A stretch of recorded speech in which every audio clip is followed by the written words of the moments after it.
Assalamualaikum warahmatullahi wabarakatuh. Izin memperkenalkan diri, nama Istiqomah NPM 155. Di sini saya membuat video ini untuk memenuhi kuis 1 dari mata kuliah Metodologi Penelitian Kualitatif yang diampu oleh dosen pengampu Ibu Robiah Astuti, Magister Pendidikan. Di sini saya mengangkat judul tentang strategi pengelolaan kelas yang efektif dalam meningkatkan disiplin belajar siswa kelas 5 di SD Negeri 1 Gunung Meraksa. Apa saja sih yang akan kita bahas? Mari kita menonton. A. Latar belakang. B. Rumusan masalah. C. Tujuan penelitian. D. Manfaat penelitian. A. Latar belakang. Menumbuhkan sikap disiplin siswa ini tentu membutuhkan strategi guru dalam mengimplementasikan dalam proses pembelajaran. Salah satu strategi guru dalam menumbuhkan disiplin adalah dengan cara pengelolaan kelas yang efektif. Beberapa faktor yang mungkin mempengaruhi disiplin belajar siswa di sekolah ini bisa termasuk kurangnya perhatian, keengganan untuk belajar, lingkungan sekolah yang tidak mendukung, atau perbedaan individual dan kemampuan belajar.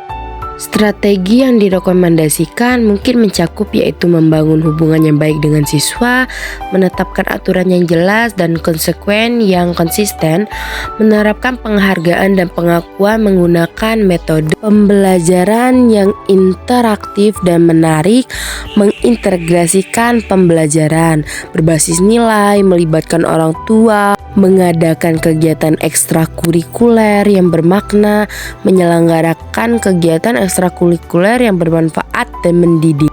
B. Rumusan masalah. 1. Bagaimana profil disiplin belajar siswa kelas 5 di SD Negeri 1 Gunung Meraksa pada saat ini? 2. Apa saja kendala utama yang dihadapi oleh guru dalam mengelola kelas dan meningkatkan disiplin belajar siswa kelas 5 SD Negeri 1 Gunung Meraksa? 3. Apa saja strategi pengelolaan kelas yang telah diterapkan oleh guru dan bagaimana dampaknya terhadap disiplin belajar siswa kelas 5 di SD Negeri 1 Gunung Meraksa. 4. Bagaimana partisipasi orang tua dalam meningkatkan disiplin belajar siswa kelas 5 SD Negeri 1 Gunung Meraksa. Yang kelima, apa saja kebutuhan dan harapan siswa, guru, dan orang tua terkait strategi pengelolaan kelas yang efektif dalam meningkatkan disiplin belajar siswa di SD Negeri 1 Gunung Meraksa. C. Tujuan penelitian. 1. Untuk mengidentifikasi profil disiplin belajar siswa kelas 5 di SD Negeri 1 Gunung Meraksa. 2. Untuk mengidentifikasi kendala utama yang dihadapi oleh guru dalam mengelola kelas dan meningkatkan disiplin belajar siswa kelas 5 di SD Negeri 1 Gunung Meraksa. 3. Untuk mengidentifikasi strategi pengelolaan kelas yang telah diterapkan oleh guru dan bagaimana dampaknya terhadap disiplin belajar siswa kelas 5 di SD Negeri 1 Gunung Meraksa. 4. Untuk mengidentifikasi partisipasi orang tua dalam meningkatkan disiplin belajar siswa kelas 5 di SD Negeri 1 Gunung Meraksa. 5. Untuk mengidentifikasi kebutuhan dan harapan siswa, guru, dan orang tua terkait strategi pengelolaan kelas yang efektif dalam meningkatkan disiplin belajar siswa kelas 5 di SD Negeri 1 Gunung Meraksa. D. Manfaat penelitian. 1. Manfaat teoritis. Nah, dalam manfaat teoritis ini bisa memberikan wawasan yang mendalam tentang berbagai strategi pengelolaan kelas yang efektif dan relevan yang dapat memberikan kontribusi signifikan terhadap pengembangan teori dan praktek pendidikan. Lalu bisa menghasilkan temuan dan analisis yang dapat diterbitkan dalam jurnal akademis dan buku teks yang akan memperkaya literatur akademis tentang manajemen kelas, disiplin belajar, dan pembelajaran yang efektif, serta dapat membantu dalam mengembangkan kerangka konseptual baru yang berkaitan dengan pengelolaan kelas dan disiplin belajar yang dapat menjadi dasar bagi penelitian lebih lanjut dalam bidang ini.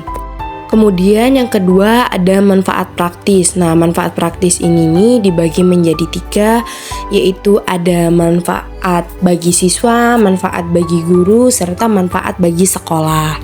Manfaat bagi siswa ini nih banyak sekali. Yang pertama itu bisa meningkatkan konsentrasi dan fokus belajar. Dengan penerapan strategi yang tepat, siswa akan lebih mudah memusatkan perhatian pada pembelajaran sehingga mereka dapat belajar dengan lebih efektif dan efisien. Yang kedua, pengembangan keterampilan sosial dan emosional. Strategi pengelolaan kelas yang efektif dapat membantu siswa mengembangkan keterampilan sosial seperti kerjasama dalam tim yang penting untuk perkembangan pribadi mereka. Ketiga, bisa meningkatkan rasa tanggung jawab dan kemandirian. Yang keempat, bisa peningkatan motivasi dalam pembelajaran. Yang kelima ini bisa meningkatkan pencapaian akademik. Dan yang terakhir ini bisa meningkatkan kesejahteraan emosional. Dengan adanya lingkungan belajar yang positif dan disiplin yang konsisten, siswa ini dapat merasakan lebih nyaman dan aman di sekolah yang pada gilirannya akan meningkatkan kesejahteraan emosional mereka. Selanjutnya, manfaat bagi guru. Bagi guru ini ada beberapa manfaat. Yang pertama ini bisa meningkatkan keterampilan manajemen kelas. Guru ini akan memperoleh keterampilan manajemen kelas yang lebih baik melalui penelitian ini yang akan membantu mereka mengelola kelas dengan lebih efektif dan meningkatkan suasana belajar yang kondusif. Lalu yang kedua ini bisa meningkatkan keterampilan komunikasi. Dengan penerapan strategi pengelolaan kelas yang efektif, guru ini akan dapat mengembangkan keterampilan komunikasi yang lebih baik dengan siswa yang memungkinkan mereka untuk lebih efektif dalam mengatasi masalah dan menyelesaikan konflik di kelas. Selanjutnya ini bisa mengembangkan rencana pembelajaran yang lebih efektif.